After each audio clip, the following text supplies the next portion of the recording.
Hello everyone, welcome to my channel. આજે આપણે બનાવશું હોમ મેડ હેલ્ધી અને ટેસ્ટી બર્ગર।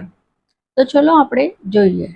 તો એના માટે હું મારા પટમાં નાખી સોડા બટાટા અને રાતોળ આપણે 2 મિનિટ માટે આ રેપિડ કુકિંગ સિસ્ટમ સાથે આપણે 2 મિનિટ માટે આપણે એને પકાવી લઈશું।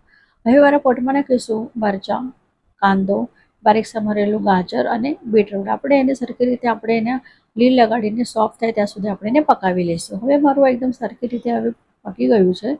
હવે મેં આપણે જે બોઇલ કર્યું હતું પોટેટો અને રતાળું, હવે આપણે એની સાલ કાઢીને આપણે એને સરખી રીતે એને સ્મેશ કરી દેવાનું। સ્મેશ કર્યા પછી આપણે જે મસાલો જે રેડી કર્યો તેમાં નાખીને એમાં નાખું છું હળદર, લાલ મરચું પાવડર, મીઠું અને ધાણા જીરું અને થોડું લીંબુ। આપણે એને સરખી રીતે એકદમ આપણે મિક્સ કરીને આપણે આ બર્ગરના સાઇઝના આપણે એને બધી આપણે ટીકી બનાવી લઈશું। હવે મારા પોટને ફરીથી 1 ટીસ્પૂન ઓઇલ નાખીને આપણે એને આ જે બધી બર્ગરની જે ટીકી હતી આપણે એને બંને સાઈડ એને શેલો ફ્રાય આપણે કરી લેવાની છે। શેલો ફ્રાય કર્યા પછી હવે હું આને મારે ગ્લુટેન ફ્રી બ્રેડમાં એને કટ કરીશ બંને સરખા ભાગના અને બંને સાઈડમાં માયોનીઝ લગાડીને આપણે એક ફ્રેશ ડીપ રાખશું। એના પર નાખશું 1 સ્લાઇસ કાંદો અને આપણે જે બર્ગર જે બનાવ્યું હતું એના પર રાખી દઈશું અને ફરીથી 1 સ્લાઇસ કાંદો અને આ બ્રેડ।